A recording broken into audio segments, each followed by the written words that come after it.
예, 여러분 안녕하십니까. 1736일 되는 미국 대사관 지킴이 시민들의 행동입니다. 외신들은 지금 대한민국을 어떻게 말하고 있는가? 11월 한국에서 내전이 일어나고 있다. 한국에서 법치가 작동되지 않고 있다. 그렇게 표현하고 그렇게 기사를 쓰고 있습니다. 한국에 살고 있는 그 집회 현장에 참여해보면은 이게 지금 거의 내란 상태다. 만인 대 만인의 투쟁. 제가 정치인들 만나서 제가 이런 얘기를 했습니다. 국회에서 정치인들에게 말을 해라.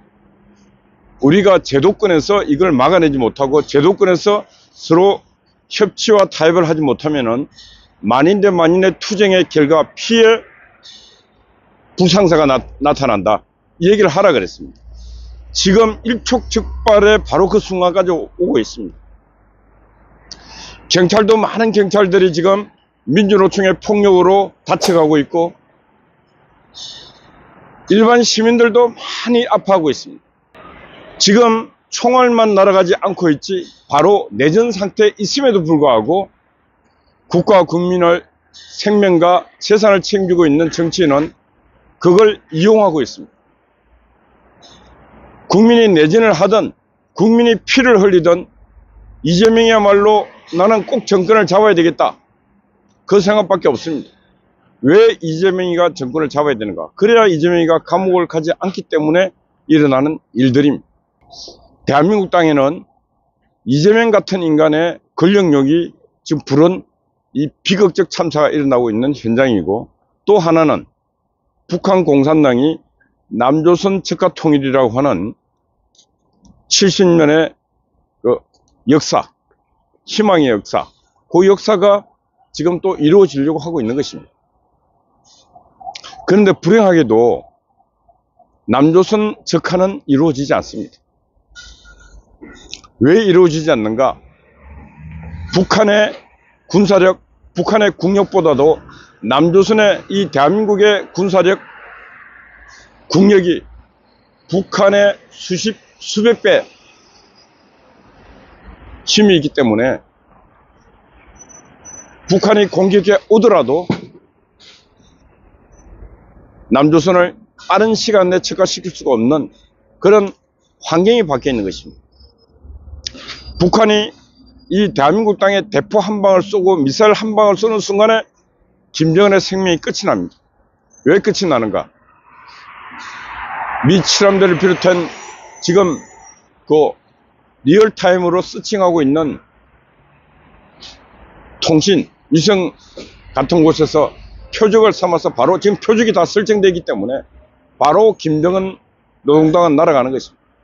그렇기 때문에 김정은이가 남조선에서 아무리 문제가 생기더라도 남조선을 공격하지 못합니다. 끊임없이 남조선을 공격해서 이재명 같은 인간이 권력을 잡고 거기에 이제 공산 숙주들이 그대로 남조선 권력을 다 장악하는 그날만 꿈꾸고 있습니다. 중국 공산당도 똑같이 이 대한민국 땅에서 친중 정권이 들어서기를, 공산주의자들이 권력을 잡기를 바라면서 한국에 와 있는 많은 중국인들, 특히 민주노총 안에 있는 거의 민주노총의 한 20%가 중국인들이 민주노총 노조의 옷을 입고 건설 현장 등에서 일을 하고 있습니다. 그들이 이 지금 대한민국 땅에서 일어나고 있는 정치 반란의 행동대원으로 참여하고 있습니다. 특히 겨울이니까 모자 덮어 쓰고 나오면 얼굴에 마스크하고 나오면 이게 중국인인지 조선족인지 아무도 모릅니다. 건설 현장에 가면은 지금 중국인들이 민주노총 조끼 입는 순간에 민주노총 간부가 되고 그 조끼 입은 중국인이 한국인을 관리하고 있습니다. 그러니까 한국인 민주노총 조합원들이 들어와서 못해먹겠다고 해서 다 놓고 있는 그런 형국입니다. 그래서 지금 한국은 지금 어떤 실정이 있냐? 내란 중에 있다. 근데 이렇게 사회가 불안정하고 혼돈의 길로 가는데 막아야 할 자들이 누군가? 예, 막아야 할 자들이 바로 정당의 당수들이고 또 특히 국회의장인 우원식이가 막아야 됩니다. 근데 이 우원식이 이자도 제가 볼 때는 북한의 포로다. 김정은의 포로다. 제가 이런 얘기를 하고 싶습니다. 왜 그러냐? 대한민국 땅에 어느 날부로 북한 포로들이, 김정은의 포로들이 대통령도 하고 국회의장도 하고 안기부장도 하고 대한민국 땅에서 주요한 요직을 그들이 다 하고 있습니다. 이 말은 무슨 말이냐? 문재인의 생모가 북한에 살아 있습니다. 임동훈의 가족들, 여동생이랑 가족들이 또 북한에 있습니다. 우원식이도 북한 가족이 있지 않습니까? 서훈, 안기부장할 때는 서훈, 북한에서 남북 경수를 하려고 2년 동안 북한에 있습니다. 2년 동안 북한에 있었는데 서훈의 아마 자식들이 북한에서 잘 자라고 있을 겁니다.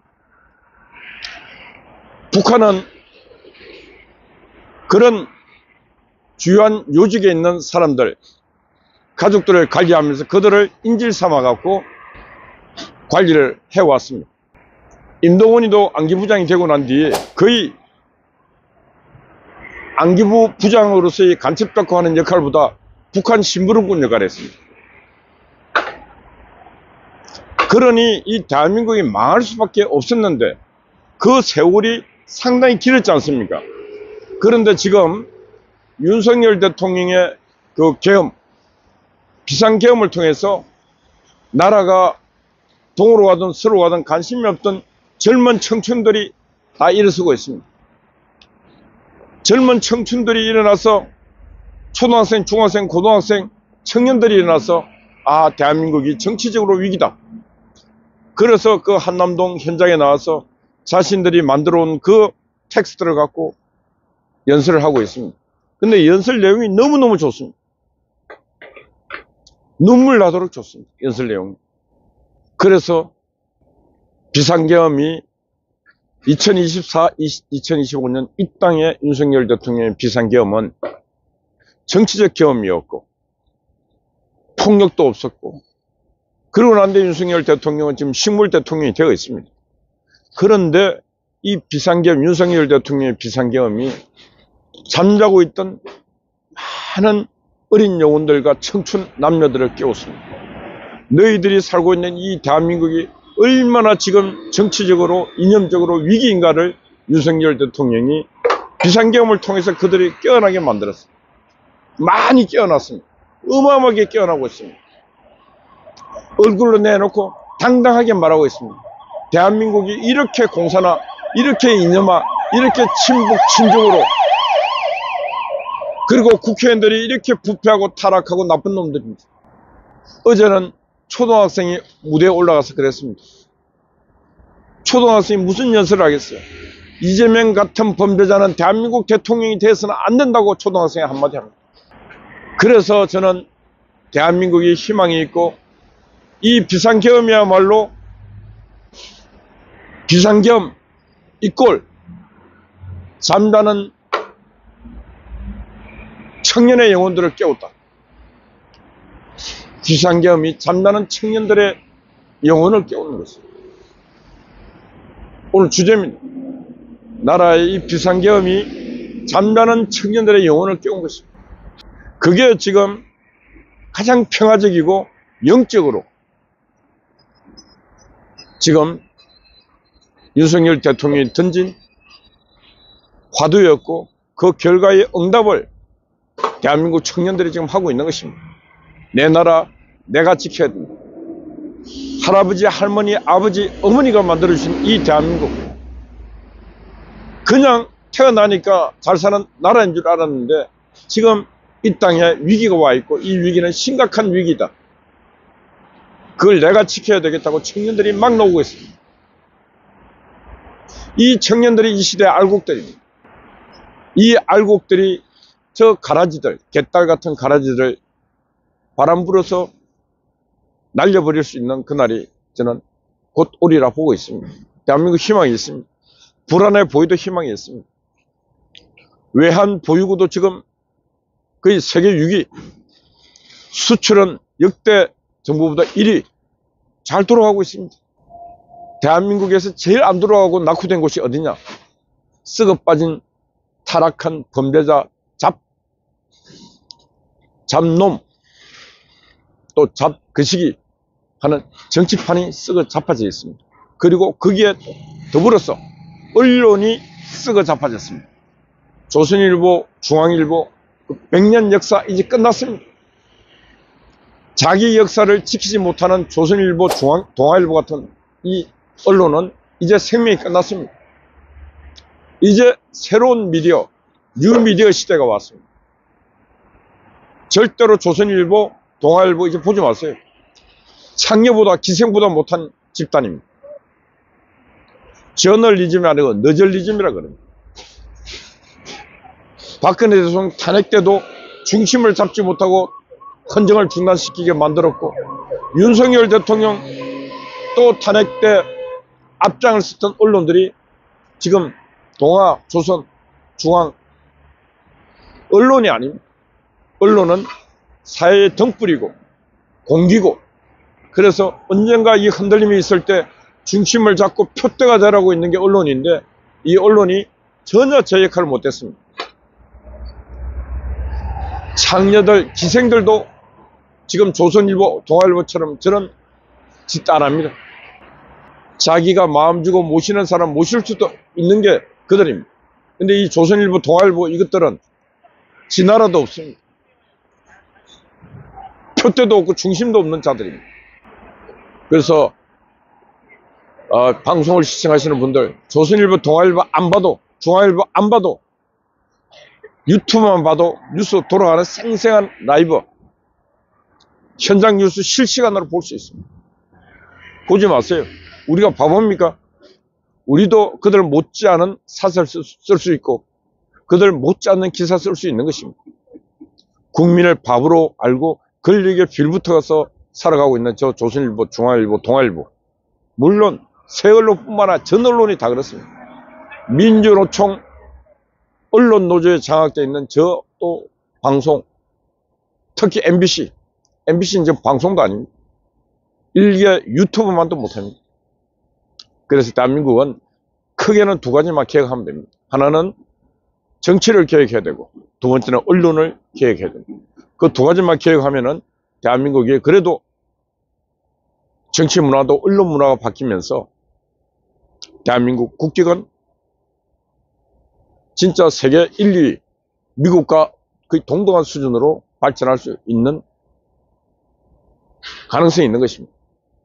전 세계는 지금 한국을 보고 놀래고 있습니다. 11워 표현을 하고 있지만 이 11워가 상당히 아직까지는 평화적이다. 그리고 대한민국 민주주의에 대한 회복력이 상당히 강하고 빠르다. 대단하다. 다른 나라 같았으면 벌써 혼돈이 극에 왔을 건데, 그럼에도 불구하고 이 정도 하고 있는 것만 해도 대한민국은 저력이 있는 나라고 저력이 있는 국민인 것입니다. 예. 공수처가 영장을 또 공교본으로 넘겨서 공교본에서 뭐 다시 한다는데 전체 법을 어겨가면서 꼼수를 쓰고 있습니다. 영장을 또 오늘 서부지방법원도 또 영장 전담 판사가 또 영장을 발부하면 그놈도 인간 말종. 이번 서부지방 판사가 누가 될지 몰라도 영장 판사가 영장 기각을 시켜야 돼. 정치 사건은 정치에서 풀으라고 던져야 됩니다. 대통령은 국회의원들보다도 신분이 국민이 선택한 대통령이기 때문에 범죄 사실이 있다고 생각하면 구속시키지 않고도 조사할 수 있어야 됩니다. 이재명 같은 놈은 구속돼도 옛날에 구속돼야 되지 않겠습니까? 그런데도 이재명 같은 자는 몇 년을 지금 저렇게 풀어놓고 법원 가는 게 지 가고 싶을 때 가고 지 가기 싫으면 안 가고 하는 놈이 이재명 아닙니까? 그런 놈을 다 형편 봐주고 했던 놈들이 누굽니까? 판사 놈들 아닙니까?